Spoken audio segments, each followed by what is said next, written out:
and that these initials represented the true name. In assuming an alias, it is the most common method to transpose the real name in some way. At least it was a good working hypothesis. Then the last name might be very significant. Remington. The Remingtons make guns, sewing machines, typewriters, and bicycles. Now this man was a bicycle rider, I was sure.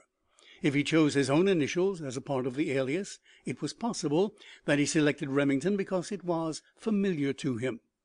I even imagined that he might be an agent for Remington bicycles, and I had arrived at that point during our interview, when I advised him not to buy anything until his identity was restored.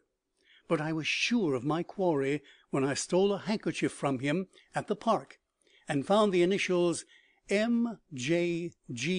upon the same.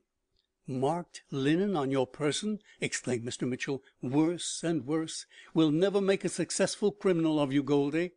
"Perhaps not. I shan't cry over it." "I felt sure of my success by this time," continued Mr. Barnes. "Yet at the very next step I was balked. I looked over a list of L.A.W. members and could not find a name to fit my initials, which shows, as you will see presently, that, as I may say, too many clues spoil the broth. Without the handkerchief I would have done better.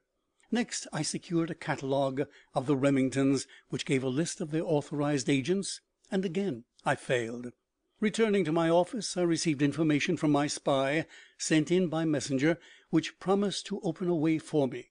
He had followed you about, Mr. Goldie, and I must say you played your part very well, so far as avoiding acquaintances is concerned. But at last you went to a public telephone and called up someone. My man saw the importance of discovering to whom you had spoken, and bribed the telephone attendant to give him the information. All that he learned, however, was that you had spoken to the public station at the Fifth Avenue Hotel. My spy thought that this was inconsequent, but it proved to be at once that there was collusion, and that your man must have been at the other station by previous appointment. As that was at noon, a few minutes before the same hour on the following day, that is to say, yesterday, I went to the Fifth Avenue Hotel telephone and secreted myself in the middle compartment, hoping to hear what your partner might say to you. I failed in this, as the boxes are too well made to permit sound to pass from one to the other. But imagine my gratification to see Mr. Mitchell himself go into the box. "And why?" asked Mr. Mitchell. "Why, as soon as I saw you, I comprehended the whole scheme. It was you who had concocted the little diversion to test my ability. Thus, at last, I understood the reason for the pretended loss of identity. With the knowledge that you were in it, I was more than ever determined to get at the facts. Knowing that you were out, I hastened to your house, hoping for a chat with little Miss Rose, as the most likely member of your family to get information from." "Oh, fie, Mr. Barnes," said Mr. Mitchell, "to play upon the innocence of childhood. I am ashamed of you." "All's fair, etc. Well, I succeeded. I found Mr. Goldie's bicycle in your hallway, and, as I suspected, it was a Remington. I took the number and hurried down to the agency, where I readily discovered the wheel number 5086 is ridden by G.J. Mortimer, one of their regular racing team. I also learned that Mortimer's private name is Mortimer J. Goldie. I was much pleased at this, because it showed how good my reasoning had been about the alias. For you observe that the racing name is merely a transposition of the family name. The watch, of course, is a prize, and the inscription would have proved that you were imposing upon me, Mr. Goldie, had you permitted me to see it. Of course, that was why I put it back in my pocket. I said just now," said Mr. Barnes, "that without the stolen handkerchief I would have done better.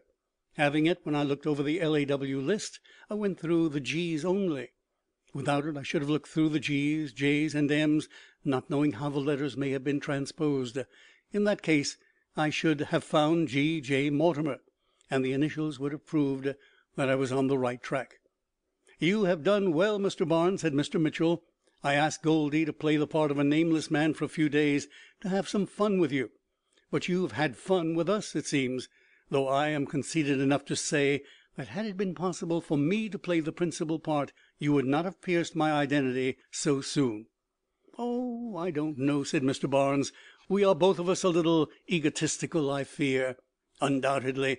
Still, if I ever set another trap for you, I will assign myself the chief role." "Nothing would please me better," said Mr. Barnes. "But, gentlemen, as you have lost in this little game, it seems to me that some one owes me a dinner at least." "I'll stand the expense with pleasure," said Mr. Mitchell. "Not at all," interrupted Mr. Goldy. "It was through my blundering that we lost, and I'll pay the piper." "Settle it between you," cried Mr. Barnes. "But let us walk on. I am getting hungry." Whereupon they adjourned to Delmonico's. End of The Nameless Man, by Rodriguez Ottolenghi.